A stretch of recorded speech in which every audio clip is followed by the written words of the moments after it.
आइए आज जो शास्त्रों में सर्वधन प्रधान कहा गया है, सभी धनों से बढ़कर है, उस धन के बारे में जानकारी देते हैं। चाहे कुछ भी आप कर लें, कितना भी आप कमा लें, पर जो विद्या धन है उसके बराबर दूसरा कोई धन नहीं है।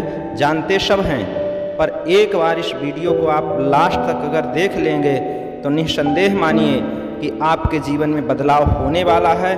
और वीडियो देखना चाहे नहीं, ये आपको ज्ञान से भर देगी। जो बच्चे ये कहते हैं कि मेरा मन नहीं लग रहा है या मैं भूल जाता हूँ, उनके लिए विशेषकर ये पढ़ाई के नियम हैं जो शास्त्रों में बताए गए हैं। अगर इसके अनुसार अगर करेंगे तो उनके जीवन में बहुत ज़्यादा परिवर्तन होगा, उनको पढ़ाई में लाभ होगा। इस चीज़ को आप देखें। विद्या को किस प्रकार से प्राप्त किया जाए और विद्या का क्या महात्म होता है, उसी के बारे में आपको बताऊंगा कि प्राप्त करने का इसका नियम क्या शास्त्रों ने बताया है। अगर बताए हुए नियम के अनुसार आप पढ़ाई करेंगे तो आप देखेंगे कि आप कहाँ थे और कहाँ पहुँच गए। आप हर एक विषय में अपने मन के अनुसार आप अंकों को ला सकेंगे। शास्त्रों में इसका बहुत ही बढ़िया नियम बताया हुआ है, जिसका पालन करके सबसे पहले बैठना सीख लीजिए कि बैठना कैसे है, और इसके बाद आप पढ़ाई करने के लिए अपने मन को ठहराने के लिए क्या उपाय करना है उसको जानेंगे। आप ऐसी जगह का चुनाव करें, जब बैठते हैं आप तो ऐसी जगह का चुनाव करें जहाँ पर कि ज़्यादा लोगों का आना जाना न हो और बार बार कोई बातें बहुत सुनाई न दे रही हों, शोर शराबा न हो, दिखाई न पड़े। उत्तर या पूर्व की ओर अगर मुँह करके पढ़ाई करते हैं शास्त्रों के अनुसार तो ज़रूर ही ज़्यादा आपको लाभ होगा। अपने मन को एकाग्र करने के लिए जब आप बैठते हैं तो एक बार बुद्धि के देवता गणेश जी का ध्यान अवश्य करें 1 मिनट के लिए, और इस मंत्र का आप 7 बार उच्चारण कर लें। मंत्र को बड़े ध्यान से सुन लें, लिख लें।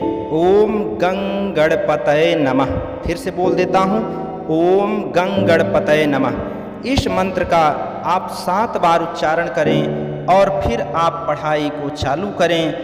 प्रभु का ध्यान करके, गणेश जी का ध्यान करके, सरस्वती जी का ध्यान करके, तो ज़रूर ही आपका मन पढ़ाई की ओर जाएगा और आप बैठ जाएंगे।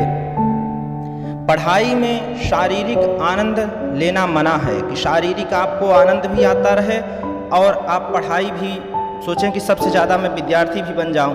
ये दोनों नहीं होता है। या तो आप आनंद ले लें या तो पढ़ाई।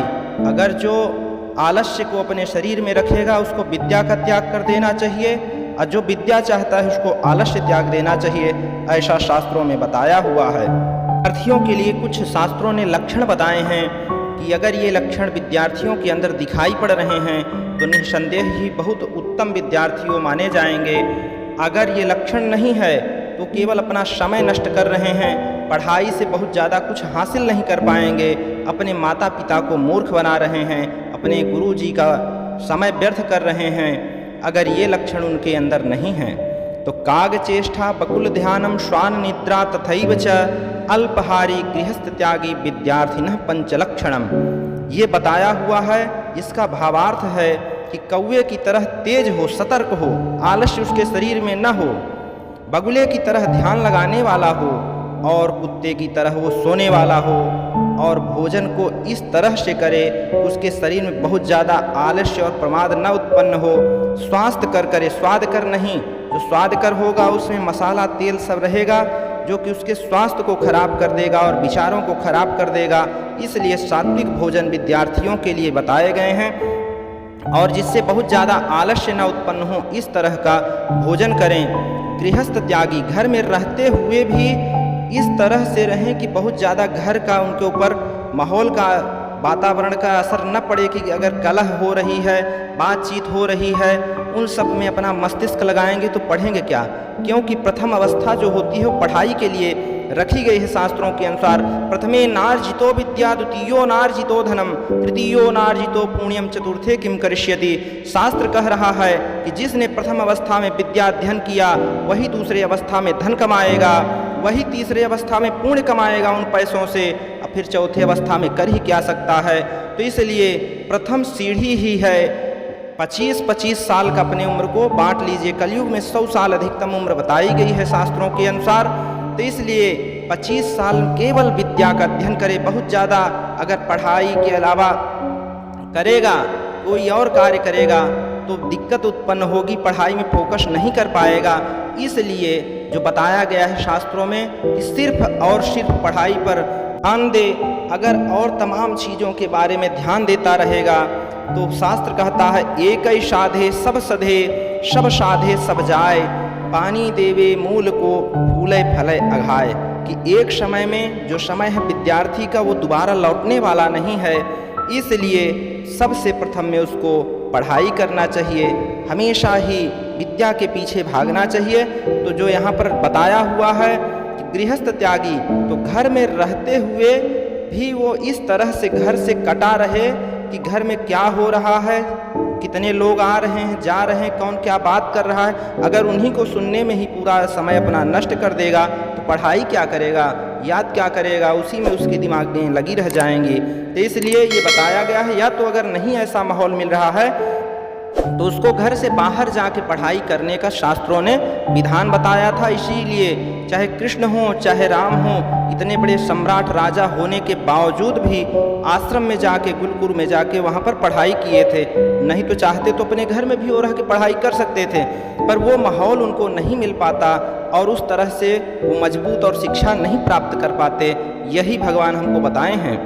तो ये लक्षण जो है आपको मैंने बताया, इसको अगर अपने जीवन में लाएंगे तो निस्संदेह ही आपको पढ़ाई में आगे जाने से कोई नहीं रोक पाएगा। शास्त्र कह रहा है क्षण त्यागे कुतो विद्या, कण त्यागे कुतो धनम। विद्यार्थी को एक एक क्षण बचाना चाहिए, कहीं व्यर्थ नहीं जाने देना चाहिए। जिस तरह से एक धनार्थी को कोई धन इकट्ठा करना चाहता है तो एक एक कण, एक एक पैसा को बचाए, व्यर्थ न जाने दे। उसी तरह से शास्त्र कह रहा है कि विद्यार्थियों को एक एक क्षण बेकार में नहीं जाना चाहिए, क्योंकि जो अभी समय अगर निकल जा रहा है वो दोबारा मिलने वाला नहीं है।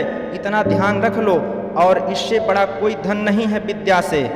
कोई चोर इसको चुरा सकता है, न कोई राजा इसको छीन सकता है, न भाई इसमें हिस्सा बटा सकता है, और न ये बहुत वजन है, बहुत भारी है कि ले जाने में दिक्कत होगी। इसलिए सभी धनों में ये प्रधान है। हर धन ये खर्चा करने के साथ घट जाते हैं, पर विद्या जो है जितना ही खर्च करोगे उतना ही बढ़ती जाएगी, अगर नहीं खर्च करोगे तो घटती जाएगी। इसलिए विद्या धनम सर्वधनम प्रधानम। सभी धनों में विद्या धन जो है सबसे महत्वपूर्ण बताया गया है, और ये प्रथम अवस्था में ही करना चाहिए। जिसकी प्रथम अवस्था गड़बड़ा जाएगी तो पूरा जीवन ही उसका पशुवत हो जाएगा। ये शास्त्रों का आदेश है। राजा होता है उसकी पूजा अपने केवल राज्य में होती है, पर जिसके अंदर ज्ञान होता है, विद्या होती है, कोई कला होती है, तो विद्वान सर्वत्र पूजनते। विद्वान की हर जगह पूजा होती है। जहाँ वो पहुँच जाता है वहीं जय जयकार होने लगती है उसके ज्ञान के माध्यम से।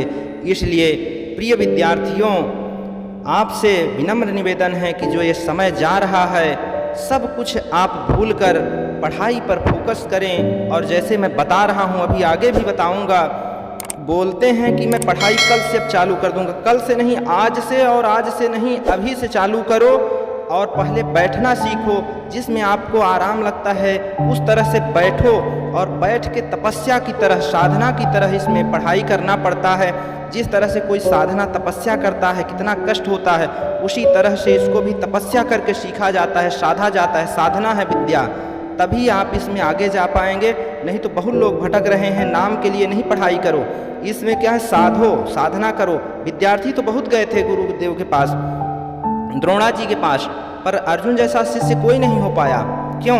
जो विद्यार्थी विद्या के समय में आलस्य करेगा और लेट कर पढ़ेगा, उसको विद्या कैसे प्राप्त हो पाएगी? आप कमज़ोर तो हो नहीं, अगर कमज़ोर हो तो लेट जाओ। अगर कमज़ोर नहीं हो, शरीर सब ठीक ठाक है, तो आप बैठने की 4 घंटा 5 घंटा की आदत डालो। पहले एक दिन में नहीं होगा, धीरे धीरे प्रयास करो। पहले आप बैठना सीख लो, मन को एकाग्र करना सीख लो। अगर आपका मन नहीं लग रहा है तो शास्त्रों ने उसके लिए बताया है उपाय। आप अपने सामने एक मोर का पंख लगा दो, और जो आँख बनी होती है मोर के पंख के बीच में, उस आँख को देखते हुए अपनी आँखों को बंद करो, बिल्कुल एकदम शांति होके। और उसी पर पूरे अपने पहले आँख को केंद्रित करके आँखों को बंद करो। फिर उसके बाद अपने मन को 3-4 बार ऐसे मन को भी उसी पे समाहित करो। और फिर उसके बाद जैसे ही थोड़ा सा आपको ठीक लगता है फिर थोड़ा सा पानी पीजिए और अपने को फ्रेश करके फिर से आप चालू करो। बार बार उठोगे, बार बार इधर उधर जाओगे, मन भटकता जाएगा। ये साधना है, साधना पड़ेगा, अपने आप को साधना पड़ेगा, वहीं स्थिर होना पड़ेगा। अगर आप देखे होंगे कोई लकड़ी काटता है, एक कुल्हाड़ी इधर काटे एक कुल्हाड़ी उधर मारे तो कैसे लकड़ी कट पाएगी? एक जगह पर ही प्रहार करना पड़ता है। उसी तरह से जब आप पढ़ाई करने बैठो तो अपने पूरे मन को एक जगह स्थिर कर लो और केवल उसी पर पूरा फोकस कर दो। देखो कितना बड़ा भी कैसा भी गूढ़ विषय होगा आप निसंदेह ही उसको समझ जाएंगे। जिस तरह वो लकड़ी कट जाती है बार बार वहीं पर प्रहार करने से, धीरे धीरे आपका मन भी वहीं पर स्थित रहने लगेगा। मैं सभी माता पिता से हाथ जोड़कर यही विनम्र आग्रह कर रहा हूँ कि हर कार्य जो कर रहे हैं ठीक है, पर बच्चों को पढ़ाने के लिए समुचित व्यवस्था जरूर करें। उनके ऊपर दृष्टि रखें कि वो कहाँ कैसे जा रहे हैं और उनको क्या माहौल उत्पन्न हो रहा है, क्या माहौल उनको प्राप्त हो रहा है, क्या दिक्कत हो रही है।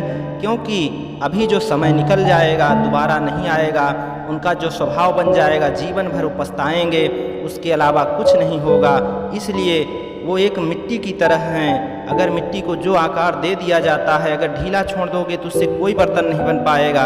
उनके ऊपर आप दृष्टि रखें कि उनका किस तरह से आचरण है, कहाँ पर जा रहे हैं, कितना समय व्यर्थ कर रहे हैं। अगर आप लोग करेंगे तो निस्संदेह ही बच्चों को आगे जाने से कोई नहीं रोक पाएगा और कार्य आगे पीछे होते रहेंगे, पर बच्चों का भविष्य जरूर ही अच्छा उज्जवल देना चाहिए।